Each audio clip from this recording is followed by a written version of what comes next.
கர்த்தராகிய இயேசு கிறிஸ்துவின் பரிசுத்த நாமம் மகிமைப்படுவதாக. இன்றைக்கான வேத பகுதி யோவானுக்கு வெளிப்படுத்தின விசேஷம்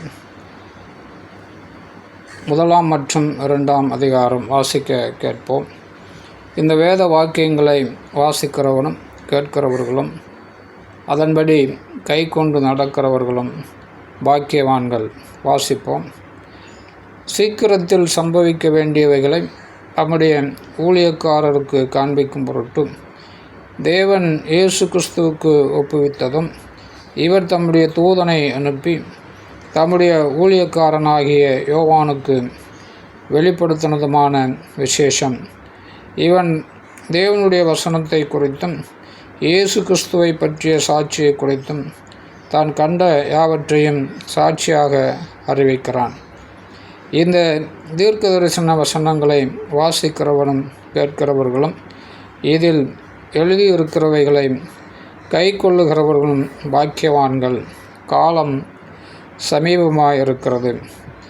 யோவான் ஆசியாவில் உள்ள 7 சபைகளுக்கும் எழுதுகிறதாவது, இருக்கிறவரும் இருந்தவரும் வருகிறவருமான ஒராலும் அவருடைய சிங்காசனத்திற்கு முன்பாக இருக்கிற 7 ஆவிகளாலும் உண்மையுள்ள சாட்சியும், மரித்தோரிலிருந்து முதற் பிறந்தவரும் பூமியின் ராஜாக்களுக்கு அதிபதியுமாகிய இயேசு கிறிஸ்துவினாலும் உங்களுக்கு கிருபையும் சமாதானமும் உண்டாவதாக.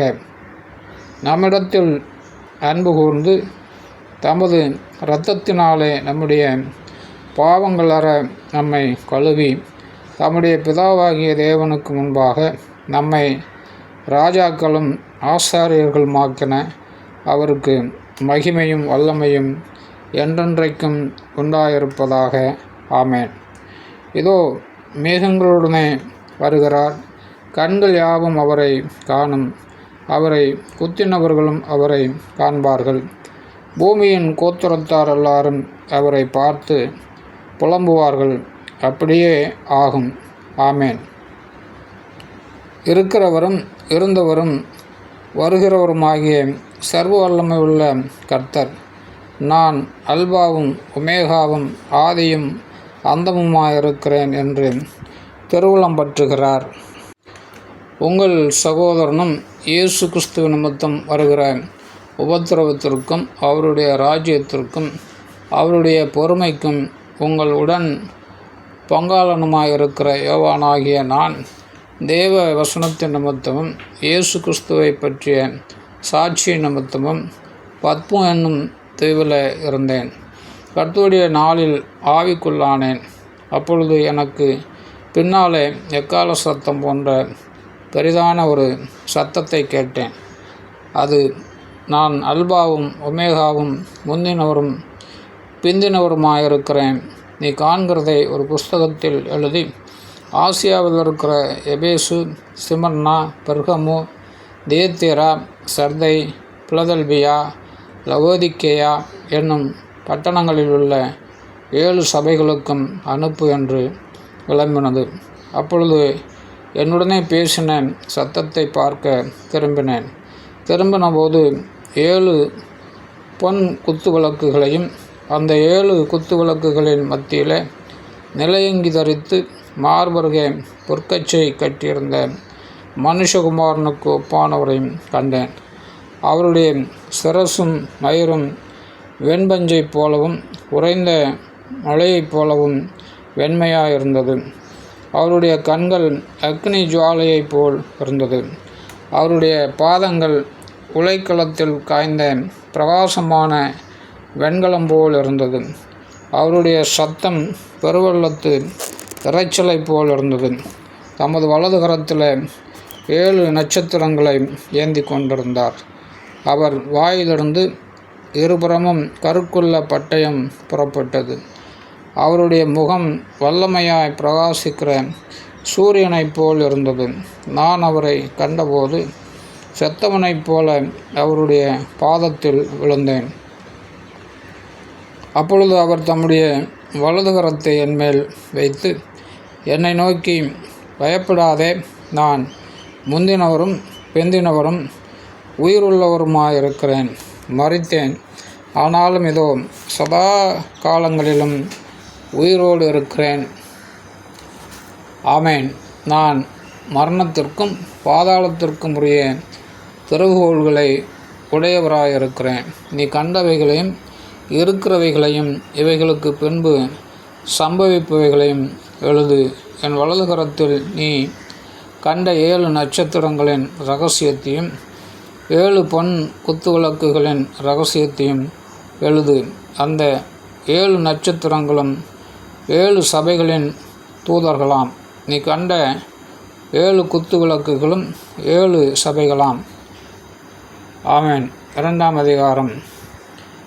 எபேசு சபையின் தூதனுக்கு நீ எழுத வேண்டியது என்னவென்றால், 7 நட்சத்திரங்களை தம்முடைய வலது கரத்தில் ஏந்தி கொண்டு 7 பொன் குத்துவிளக்குகளின் மத்தியிலே உலாவிக் கொண்டிருக்கிறவர் சொல்லுகிறதாவது, உன் கிரியைகளையும் உன் பிரயாசத்தையும் உன் பொறுமையையும் நீ பொல்லாதவர்களை சகிக்கக்கூடாமல் இருக்கிறதையும் அப்போஸ்தலர் அல்லாதவர்கள் தங்களை அப்போஸ்தலர் என்று சொல்லுகிறதை நீ சோதித்து அவர்களை பொய்யர் என்று கண்டறிந்ததையும் நீ சகித்து கொண்டிருக்கிறதையும் பொறுமையாயிருக்கிறதையும் என் நாமத்து நிமித்தம் இலைப்படையாமல் பிரயாசப்பட்டதையும் அறிந்திருக்கிறேன்.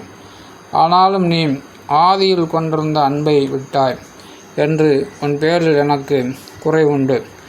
ஆகையால் நீ இன்ன நிலைமையிலிருந்து விழுந்தாய் என்பதை நினைத்து மனம் திரும்பி ஆதியில் செய்த கிரியைகளை செய்வாயாக. இல்லாவிட்டால் நான் சீக்கிரமாய் உன்னிடத்தில் வந்து நீ மனம் திரும்பாத பட்சத்தில் உன் விளக்கு தண்டை அதனிடத்தில் நின்று நீக்கிவிடுவேன்.